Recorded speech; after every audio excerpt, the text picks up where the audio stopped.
ನಮಸ್ಕಾರ.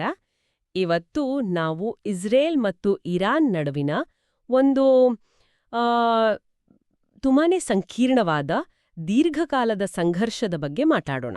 ಹ್ಮ್ ಇದು ನೋಡಿ ನೇರ ಯುದ್ಧ ಅಲ್ಲ, ಇದನ್ನ ಒಂದು ನೆರಳು ಯುದ್ಧ ಅಂತ ಕರೀತಾರೆ. ಅಂದ್ರೆ ತೆರೆಮರೆಯಲ್ಲಿ ನಡೆಯೋ ಪರೋಕ್ಷ ದಾಳಿಗಳು, ಆಮೇಲೆ ಸೈಬರ್ ದಾಳಿಗಳು, ಹೌದು ಹೌದು ಕೆಲವೊಮ್ಮೆ ನೇರ ಹೊಡೆತಗಳ ಮೂಲಕನೂ ನಡೀತಾ ಇರೋ ಹೋರಾಟ ಇದು. ಹ್ಮ್ ನಮ್ಹತ್ರ ಇಸ್ರೇಲ್ ಇರಾನ್ ಸಂಘರ್ಷ ನೆರಳು ಯುದ್ಧದ ಅಧ್ಯಯನ ಅನ್ನೋ ಒಂದು ಮೂಲ ಲೇಖನ ಇದೆ. ಓಕೆ ಇದರ ಆಧಾರದ ಮೇಲೆ ಈ ಸಂಘರ್ಷದ ಮೂಲ ಕಾರಣಗಳು, ಮುಖ್ಯ ಘಟನೆಗಳು ಮತ್ತೆ ಈಗಿನ ಪರಿಸ್ಥಿತಿ ಅಂದ್ರೆ 2025ರ ಮಧ್ಯದಲ್ಲಿ ಹೇಗಿದೆ ಅಂತ ಅರ್ಥ ಮಾಡ್ಕೊಳ್ಳೋಣ. ಸರಿ ಮುಖ್ಯವಾಗಿ ಏಪ್ರಿಲ್ 2024ರಲ್ಲಿ ಏನಾಯ್ತು ಅಂದ್ರೆ ಇರಾನ್ ಮೊದಲ ಬಾರಿಗೆ ನೇರವಾಗಿ ಇಸ್ರೇಲ್ ಮೇಲೆ ಮಿಸೈಲ್ ಡ್ರೋನ್ ದಾಳಿ ಮಾಡ್ತು. ಹೌದು ಅದೊಂದು ದೊಡ್ಡ ವಿಷಯ. ಅದಕ್ಕೆ ಇಸ್ರೇಲ್ ಪ್ರತ್ಯುತ್ತರನೂ ಕೊಡ್ತು. ಹೌದು ಇದು ಈ ನೆರಳು ಯುದ್ಧದಲ್ಲಿ ಒಂದು ಗಂಭೀರವಾದ ತಿರುವು ಅಂತಾನೆ ಹೇಳ್ಬೋದು. ಸರಿ, ಇದನ್ನ ಸ್ವಲ್ಪ ಆಳವಾಗಿ ನೋಡೋಣ ಬನ್ನಿ. ಹೌದು ಇಲ್ಲಿ ನಿಜಕ್ಕೂ ಗಮನಿಸಬೇಕಾದದ್ದು ಅಂದ್ರೆ ಈ ಸಂಘರ್ಷದ ಬೇರುಗಳು ಬಹಳ ಆಳವಾದದ್ದು. ಒಂದು ಕಡೆ 1979ರಲ್ಲಿ ಸ್ಥಾಪನೆಯಾದ ಇರಾನ್ನ ಇಸ್ಲಾಮಿಕ್ ಗಣರಾಜ್ಯ ಮತ್ತೆ ಅದರ ತೀವ್ರವಾದ ಇಸ್ರೇಲ್ ವಿರೋಧಿ ನಿಲುವು. ಇನ್ನೊಂದು ಕಡೆ ಇಸ್ರೇಲ್ ಇದೆಯಲ್ಲ, ಅದು ಇರಾನ್ನ ಪರಮಾಣು ಕಾರ್ಯಕ್ರಮವನ್ನ ಮತ್ತೆ ಇಸ್ರೇಲ್ ವಿರೋಧಿ ಗುಂಪುಗಳಿಗೆ ಇರಾನ್ ಕೊಡೋ ಬೆಂಬಲವನ್ನ, ಆ ಪ್ರಾಕ್ಸಿ ಗುಂಪುಗಳು, ಹೌದು ಅದನ್ನ ತನ್ನ ಅಸ್ತಿತ್ವಕ್ಕೆ ನೇರ ಅಪಾಯ ಅಂತ ನೋಡ್ತಾ ಇದೆ. ಅಂದ್ರೆ ಇದು ಬರೀ ರಾಜಕೀಯ ಸ್ಪರ್ಧೆ ಅಲ್ಲ, ಸೈದ್ಧಾಂತಿಕ ಭಿನ್ನಾಭಿಪ್ರಾಯಗಳು ಸಹ ಇದರಿಂದ ಇವೆ. ಸರಿ, ಹಾಗಾದ್ರೆ ಈ ಸಂಘರ್ಷದ ಮುಖ್ಯವಾದ ಅಂಶಗಳು ಯಾವುವು? ಪರಮಾಣು ವಿಷಯದಿಂದ ಶುರು ಮಾಡೋಣವಾ? ಖಂಡಿತ. ಮೊದಲನೇದು ಪರಮಾಣು ಉದ್ವಿಗ್ನತೆ. ಇರಾನ್ನ ಪರಮಾಣು ಕಾರ್ಯಕ್ರಮ ಇದೆಯಲ್ಲ, ಅದೇ ವಿವಾದದ ಕೇಂದ್ರಬಿಂದು. ಹೌದು. ಇಸ್ರೇಲ್ ಅದನ್ನ ತನ್ನ ಅಸ್ತಿತ್ವಕ್ಕೆ ಮಾರಕ ಅಂತಾನೆ ಪರಿಗಣಿಸುತ್ತೆ. ಇದೇ ಕಾರಣಕ್ಕೆ ಇಸ್ರೇಲ್ ಇರಾನಿನ ಪರಮಾಣು ವಿಜ್ಞಾನಿಗಳ ಹತ್ಯೆ ಮಾಡಿಲೆ, ಆಮೇಲೆ ಅವರ ಪರಮಾಣು ಸೌಲಭ್ಯಗಳ ಮೇಲೆ ವಿಧ್ವಂಸಕ ಕೃತ್ಯಗಳು, ಹೌದು ವಿಧ್ವಂಸಕ ಕೃತ್ಯಗಳನ್ನ ನಡೆಸಿದೆ ಅಂತ ಬಲವಾಗಿ ನಂಬಲಾಗತ್ತೆ. ಉದಾಹರಣೆಗೆ 2010ರಲ್ಲಿ ಸ್ಟಕ್ಸ್ಬೆಟ್ ವೈರಸ್ ದಾಳಿ ಅಂತ ಆಗಿತ್ತು. ಓ ಹೌದು, ಅದು ದೊಡ್ಡ ಸುದ್ದಿಯಾಗಿತ್ತು. ಅದು ಇರಾನ್ನ ಪರಮಾಣು ಸೆಂಟ್ರಿಫ್ಯೂಜ್ಗಳನ್ನೇ ಟಾರ್ಗೆಟ್ ಮಾಡಿತ್ತು. ಇನ್ನೊಂದು ಕುತೂಹಲಕಾರಿ ವಿಷಯ ಅಂದ್ರೆ ಇಸ್ರೇಲ್ ಹತ್ರ ಅಣ್ವಸ್ತ್ರಗಳು ಇವೆ ಅಂತ ಎಲ್ಲರೂ ನಂಬ್ತಾರೆ. ಆದ್ರೆ ಇಸ್ರೇಲ್ ಅದನ್ನು ಯಾವತ್ತೂ ಅಧಿಕೃತವಾಗಿ ಒಪ್ಕೊಂಡಿಲ್ಲ.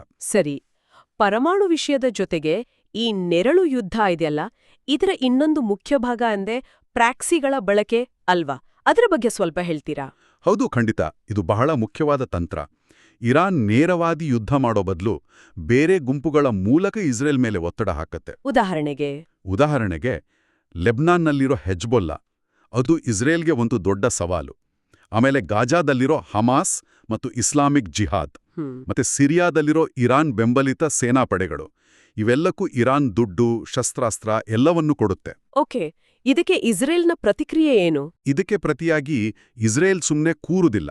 ಅವರು ಆಗಾಗ ಸಿರಿಯಾದಲ್ಲಿರೋ ಇರಾನಿನ ಸೇನಾ ನೆಲೆಗಳ ಮೇಲೆ ಮತ್ತೆ ಹೆಜ್ಬೊಲ್ಲಾಗೆ ಶಸ್ತ್ರಾಸ್ತ್ರ ಸಾಗಿಸೋ ಮಾರ್ಗಗಳ ಮೇಲೆ ವೈಮಾನಿಕ ದಾಳಿಗಳನ್ನ ನಡೆಸ್ತಾನೆ ಇರ್ತಾರೆ.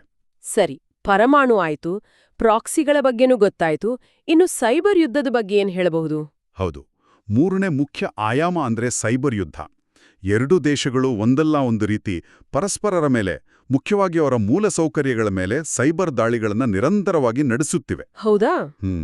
ಇಸ್ರೇಲ್ನ ಸೈಬರ್ ಯೂನಿಟ್ಗಳು ಇರಾನ್ನ ಪರಮಾಣು ಸ್ಥಾವರಗಳು ಬೇರೆ ಗುರಿಗಳ ಮೇಲೆ ದಾಳಿ ಮಾಡಿವೆ ಅಂತ ಹೇಳಲಾಗುತ್ತೆ. ಅದೇ ರೀತಿ ಇರಾನ್ ಕೂಡ ಇಸ್ರೇಲಿ ಸರ್ಕಾರದ ಮತ್ತೆ ಖಾಸಗಿ ಕಂಪನಿಗಳ ಸಿಸ್ಟಂಗಳ ಮೇಲೆ ದಾಳಿ ನಡೆಸಿದೆ. ಇದು ತೆರೆಮರೆಯಲ್ಲೇ ನಡೀತಾ ಇರೋ ಇನ್ನೊಂದು ಯುದ್ಧ. ಓಕೆ, ಈ ಪರಮಾಣು, ಪ್ರಾಕ್ಸಿ ಮತ್ತೆ ಸೈಬರ್ ಉದ್ವಿಗ್ನತೆಗಳ ಹಿನ್ನೆಲೆಯಲ್ಲಿ ಇತ್ತೀಚಿನ ವರ್ಷಗಳಲ್ಲಿ ಘಟನೆಗಳು ಹೇಗೆ ತೀವ್ರಗೊಂಡಿವೆ ನೋಡಿ. 2018ರಿಂದ 2020ರ ಸಮಯದಲ್ಲಿ ಸಿರಿಯಾದಲ್ಲಿ ಇಸ್ರೇಲಿ ವೈಮಾನಿಕ ದಾಳಿಗಳು ತುಂಬಾನೇ ಜಾಸ್ತಿ ಆದವು. 2020ರಲ್ಲಿ ಒಂದು ದೊಡ್ಡ ಘಟನೆ ನಡೆದು ಅಮೆರಿಕ ಇರಾನಿನ ಅತ್ಯಂತ ಪ್ರಭಾವಿ ಸೇನಾ ಕಮಾಂಡರ್ ಖಾಸೆಂ ಸುಲೈಮಾನಿಯನ್ನ ಹತ್ಯೆ ಮಾಡಿತು. ಹೌದು, ಬಾಗ್ದಾದ್ನಲ್ಲಲ್ವಾ? ಹೌದು. ಇದಕ್ಕೆ ಇಸ್ರೇಲಿ ಗುಪ್ತಚರ ಸಂಸ್ಥೆ ಸಹಾಯ ಮಾಡಿತ್ತು ಅಂತನೂ ವರದಿಗಳಿವೆ. ಇದು ಇರಾನಿಗೆ ಒಂದು ದೊಡ್ಡ ಹೊಡೆತವಾಡಿತ್ತು. ಆಮೇಲೆ 2021-22ರಲ್ಲೂ ಈ ಉದ್ವಿಗ್ನತೆ ಮುಂದುವರಿತು ಅಲ್ವಾ? ಖಂಡಿತ. ಆ ಸಮಯದಲ್ಲಿ ಇರಾನ್ನಲ್ಲಿ ಹಲವಾರು ಪರಮಾಣು ವಿಜ್ಞಾನಿಗಳು, ಆಮೇಲೆ IRGC ಅಂದ್ರೆ ಅವರ ರೆವಲ್ಯೂಷನರಿ ಗಾರ್ಡ್ಸ್ನ ಸದಸ್ಯರು ನಿಗೂಢವಾಗಿ ಹತ್ಯೆಗೀಡಾದ್ರು. ಇದ್ರ ಹಿಂದೆ ಮೊಸಾದ್ ಇದೆ ಅಂತ ಇರಾನ್ ಆರೋಪ ಮಾಡಿತ್ತು. ಹೌದು, ಇಸ್ರೇಲ್ನ ಬೇಹುಗಾರಿಕಾ ಸಂಸ್ಥೆ ಮೊಸಾದ್ನ ಕೈವಾಡ ಇದೆ ಅಂತ ಇರಾನ್ ನೇರವಾಗಿ ಹೇಳಿತು. ಇದಕ್ಕೆ ಪ್ರತಿಯಾಗಿ ಇರಾನ್ ಕೂಡ ಸೈಬರ್ ದಾಳಿಗಳನ್ನ ಮತ್ತೆ ಅವರ ಪ್ರಾಕ್ಸಿಗಳ ಮೂಲಕ ಇಸ್ರೇಲ್ ಮೇಲೆ ರಾಕೆಟ್ ದಾಳಿಗಳನ್ನ ಹೆಚ್ಚಿಸಿತು. ನಂತರ ಅಕ್ಟೋಬರ್ 7, 2023ರ ಹಮಾಸ್ ದಾಳಿ ಬಂತು. ಅದು ಪರಿಸ್ಥಿತಿಯನ್ನ ಹೇಗೆ ಬದಲಾಯಿಸಿತು? ಆ ಅಕ್ಟೋಬರ್ 7ರ ಹಮಾಸ್ ದಾಳಿ ಮತ್ತೆ ಅದರ ನಂತರ ಶುರುವಾದ ಗಾಜಾ ಸಂಘರ್ಷ ಇದೆಯಲ್ಲ, ಅದು ಇಸ್ರೇಲ್ ಇರಾನ್ ನಡುವಿನ ದ್ವೇಷವನ್ನ ಇನ್ನಷ್ಟು ಜಾಸ್ತಿ ಮಾಡಿತು. ಇರಾನ್ ತಾನು ನೇರವಾಗಿ ಭಾಗಿಯಾಗಿಲ್ಲ ಅಂತ ಹೇಳಿದ್ರೂ ಹಮಾಸ್ ದಾಳಿಯನ್ನ ಹೊಗಳಿತು. ಇದರಿಂದ ಇಸ್ರೇಲ್ಗೆ ಇರಾನ್ನ ಪಾತ್ರದ ಬಗ್ಗೆ ಇದ್ದ ಅನುಮಾನಗಳು ಇನ್ನೂ ಬಲವಾದವು. ಮತ್ತು ಏಪ್ರಿಲ್ 2024ರಲ್ಲಿ ಪರಿಸ್ಥಿತಿ ಇನ್ನಷ್ಟು ಗಂಭೀರವಾಯಿತು. ಆ ಘಟನೆಗಳ ಬಗ್ಗೆ ಸ್ವಲ್ಪ ಹೇಳಿ. ಏಪ್ರಿಲ್ 2024 ನಿಜಕ್ಕೂ ಒಂದು ಐತಿಹಾಸಿಕ ತಿರುವು ಅಂತ ಹೇಳಬಹುದು. ಸಿರಿಯಾದ ಡಮಾಸ್ಕಸ್ನಲ್ಲಿ ಇರಾನಿನ ರಾಯಭಾರ ಕಚೇರಿ ಮೇಲೆ ಒಂದು ದಾಳಿ ನಡೆಯಿತು. ಹೌದು, ಅದರಲ್ಲಿ ಹಿರಿಯ ಕಮಾಂಡರ್ಗಳು ಸತ್ರು. ಹೌದು, ಹಿರಿಯ IRGC ಕಮಾಂಡರ್ಗಳು ಹತರಾದ್ರು. ಇದನ್ನ ಇಸ್ರೇಲ್ ಮಾಡಿದೆ ಅಂತ ನಂಬಲಾಗಿದೆ. ಇದಕ್ಕೆ ಪ್ರತೀಕಾರವಾಗಿ ಇರಾನ್ ಮೊದಲ ಬಾರಿಗೆ ತನ್ನ ನೆಲದಿಂದ ನೇರವಾಗಿ ಇಸ್ರೇಲ್ ಮೇಲೆ 100 ಕ್ಷಿಪಣಿಗಳು ಡ್ರೋನ್ಗಳಿಂದ ದಾಳಿ ಮಾಡಿತು. ಹಬ್ಬ ಅಂದ್ರೆ ಪ್ರಾಕ್ಸಿಗಳ ಮೂಲಕ ಅಲ್ಲ, ನೇರವಾಗಿ 2 ದೇಶಗಳ ನಡುವೆ. ಇದು ಆಟದ ನಿಯಮಗಳನ್ನೇ ಬದಲಾಯಿಸದ ಹಾಗೆ ಅಲ್ವಾ? ಖಂಡಿತವಾಗಿಯೂ. ಇದುವರೆಗೂ ಇದ್ದ ಆ ನೆರಳು ಯುದ್ಧದ ಅಲಿಖಿತ ನಿಯಮಗಳನ್ನ ಮುರಿದ ಘಟನೆಯದು. ಹೆಚ್ಚಿನ ಇರಾನಿ ಕ್ಷಿಪಣಿ ಡ್ರೋನ್ಗಳನ್ನ ಇಸ್ರೇಲ್ ಮತ್ತೆ ಅದರ ಮಿತ್ರ ರಾಷ್ಟ್ರಗಳು ಅಮೆರಿಕ, UK, ಜಾರ್ಡನ್ ತಡೆದ್ರೂ ಕೂಡ ಇದು ಸಂಘರ್ಷವನ್ನ ಒಂದು ನೇರ ಯುದ್ಧದ ಅಂಚಿಗೆ ತಂದು ನಿಲ್ಲಿಸಿತ್ತು. ಇದಕ್ಕೆ ಪ್ರತಿಯಾಗಿ ಇಸ್ರೇಲ್ ಕೂಡ ಇರಾನ್ನ ಒಳಗಿರೋ ಸೇನಾ ಗುರಿಗಳ ಮೇಲೆ ಒಂದು ಸೀಮಿತ ದಾಳಿಯನ್ನ ಮಾಡಿತು. ಈ ಇಡೀ ಸಂಘರ್ಷದಲ್ಲಿ ಅಂತಾರಾಷ್ಟ್ರೀಯ ಶಕ್ತಿಗಳ ಪಾತ್ರ ಏನು? ಮುಖ್ಯವಾಗಿ ಅಮೆರಿಕ, ರಷ್ಯಾ, ಚೀನಾ. ಅಮೆರಿಕ ಇಸ್ರೇಲ್ನ ಅತ್ಯಂತ ಪ್ರಮುಖ ಮತ್ತೆ ಗಟ್ಟಿಯಾದ ಮಿತ್ರ ರಾಷ್ಟ್ರ. ರಾಜಕೀಯ, ಆರ್ಥಿಕ, ಸೇನಾ ಬೆಂಬಲ ಎಲ್ಲವನ್ನೂ ಕೊಡುತ್ತೆ. ಸರಿ. ಇನ್ನೊಂದು ಕಡೆ ರಷ್ಯಾ ಮತ್ತೆ ಚೀನಾ ಇರಾನ್ನ ಜೊತೆ ಒಂದು ವ್ಯೂಹಾತ್ಮಕ ಸಂಬಂಧವನ್ನ ಹೊಂದಿವೆ. ಮುಖ್ಯವಾಗಿ ಇಂಧನ, ಶಸ್ತ್ರಾಸ್ತ್ರ ವ್ಯಾಪಾರ ಮತ್ತೆ ಅಮೆರಿಕದ ಪ್ರಭಾವವನ್ನು ಎದುರಿಸೋಕೆ. ಇತ್ತೀಚೆಗೆ ಅಬ್ರಹಾಂ ಒಪ್ಪಂದಗಳು ಅಂತಾಯ್ತಲ್ಲ, ಕೆಲವು ಅರಬ್ ದೇಶಗಳು ಇಸ್ರೇಲ್ ಜೊತೆ. ಹೌದು, ಅದೊಂದು ಮುಖ್ಯ ಬೆಳವಣಿಗೆ. UAE, ಬಹ್ರೇನ್ನಂತಹ ಕೆಲವು ಅರಬ್ ರಾಷ್ಟ್ರಗಳು ಅಬ್ರಹಾಂ ಒಪ್ಪಂದಗಳ ಮೂಲಕ ಇಸ್ರೇಲ್ನೊಂದಿಗೆ ಸಂಬಂಧವನ್ನ ಸಾಮಾನ್ಯ ಸ್ಥಿತಿಗೆ ತಂದಿವೆ. ಇದು ಒಂಥರ ಇರಾನ್ ವಿರೋಧಿ ಬಣವನ್ನ ಸ್ವಲ್ಪ ಮಟ್ಟಿಗೆ ಬಲಪಡಿಸಿದ ಹಾಗೆ ಆಗಿದೆ.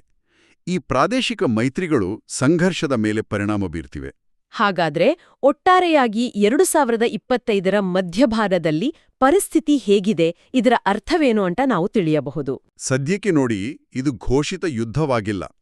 ಆದರೆ ಅತ್ಯಂತ ಅಪಾಯಕಾರಿ ಮತ್ತು ತೀವ್ರವಾದ ಒಂದು ನೆರಳು ಸಂಘರ್ಷ ನಡೀತಿದೆ. ಯಾವುದೇ ಕ್ಷಣದಲ್ಲಿ ಇದು ಪೂರ್ತಿ ಪ್ರಮಾಣದ ಯುದ್ಧವಾಗಿ ಬದಲಾಗೋ ಸಾಧ್ಯತೆ ಇದೆ ಅನ್ನೋ ಆತಂಕ ಇದ್ದೇ ಇದೆ. ಇರಾನ್ನನ್ನು ಪರಮಾಣು ಒಪ್ಪಂದಕ್ಕೆ, ಅಂದ್ರೆ JCPOA ಅಂತಾರಲ್ಲ, ಹೌದು, ಜಂಟಿ ಸಮಗ್ರ ಕ್ರಿಯಾ ಯೋಜನೆ. ಹೌದು, ಅದಕ್ಕೆ ವಾಪಸ್ ತರೋ ರಾಜತಾಂತ್ರಿಕ ಪ್ರಯತ್ನಗಳು ಬಹುತೇಕ ವಿಫಲ ಆಗಿವೆ ಅಂತಾನೆ ಹೇಳ್ಬೋದು. ಇರಾನ್ ತನ್ನ ಪರಮಾಣು ಕಾರ್ಯಕ್ರಮವನ್ನ ಮುಂದುವರಿಸಿದೆ, ಅಣುಸ್ತ್ರ ತಯಾರಿಕೆಗೆ ಬೇಕಾದ ಸಾಮರ್ಥ್ಯದ ಹತ್ರಕ್ಕೆ ಹೋಗ್ತಾ ಇದೆ. ಅದೇ ಸಮಯದಲ್ಲಿ ಇಸ್ರೇಲ್ ಕೂಡ ಸುಮ್ಮನೆ ಇಲ್ಲ. ತನ್ನ ರಹಸ್ಯ ಕಾರ್ಯಾಚರಣೆಗಳು, ವೈಮಾನಿಕ ದಾಳಿಗಳು, ಹತ್ಯೆಗಳು ಇವುಗಳನ್ನ ಮುಂದುವರಿಸಿದೆ. ಇರಾನ್ ತನ್ನ ಪ್ರಾಕ್ಸಿಗಳ ಮೂಲಕ ಪ್ರಭಾವ ಜಾಸ್ತಿ ಮಾಡ್ಕೊಳ್ಳೋಕ್ ಪ್ರಯತ್ನ ಪಟ್ರೆ, ಇಸ್ರೇಲ್ ಅದನ್ನ ತಡೆಯೋಕೆ ರಕ್ಷಣಾತ್ಮಕ, ಕೆಲವೊಮ್ಮೆ ಪೂರ್ವಭಾವಿ ದಾಳಿಗಳ ತಂತ್ರವನ್ನ ಬಳಸ್ತಿದೆ. ಏಪ್ರಿಲ್ 2024ರ ನೇರ ದಾಳಿಗಳು ಈ ಅಪಾಯಕಾರಿ ಆಟವನ್ನ ಇನ್ನೊಂದು ಹಂತಕ್ಕೆ ಕೊಂಡೊಯ್ದಿವೆ. ಸಂಕ್ಷಿಪ್ತವಾಗಿ ಹೇಳೋದಾದ್ರೆ, ಇಸ್ರೇಲ್ ಒಂದು ಪ್ರಜಾಪ್ರಭುತ್ವ, ಇರಾನ್ ಒಂದು ಇಸ್ಲಾಮಿಕ್ ಗಣರಾಜ್ಯ. ಇಸ್ರೇಲ್ ಹತ್ರ ಅಣುವಸ್ತ್ರ ಇದೆ ಅಂತ ಶಂಕೆ ಇದೆ, ಇರಾನ್ ಅಣುವಸ್ತ್ರಕ್ಕೆ ಬೇಕಾದ ಶುದ್ಧೀಕರಣದ ಹತ್ತಿರ ಇದೆ. ಹೌದು, ಈ ಎಲ್ಲ ಬೆಳವಣಿಗೆಗಳ ಹಿನ್ನೆಲೆಯಲ್ಲಿ ಕೇಳುಗರು ಯೋಚನೆ ಮಾಡಬೇಕಾದ ಒಂದು ಮುಖ್ಯ ಪ್ರಶ್ನೆ ಇದೆ. ಏನದು? ಈ ನೆರಳು ಯುದ್ಧ ಇದೆಯಲ್ಲ, ಇದು ನೇರವಾದ ವಿನಾಶಕಾರಿ ಸಂಘರ್ಷವಾಗಿ ಬದಲಾಗುವುದನ್ನ ತಡೆಯೋಕೆ ಯಾವ ರೀತಿಯ ರಾಜತಾಂತ್ರಿಕ ಅಥವಾ ಕಾರ್ಯತಂತ್ರದ ಬದಲಾವಣೆಗಳು ಬೇಕಾಗಬಹುದು? ವಿಶೇಷವಾಗಿ ಪರಮಾಣು ಮಹತ್ವಾಕಾಂಕ್ಷೆಗಳು ಬೆಳೀತಾನೇ ಇರುವಾಗ ಮತ್ತೆ ರಾಜತಾಂತ್ರಿಕ ಮಾರ್ಗಗಳು ಮುಚ್ಚಿ ಹೋಗ್ತಿರೋ ಹಾಗೆ ಕಾಣ್ತಿರುವಾಗ ಮುಂದಿನ ದಾರಿಯೇನು? ಇದೊಂದು ಯೋಚಿಸಬೇಕಾದ ವಿಷಯ.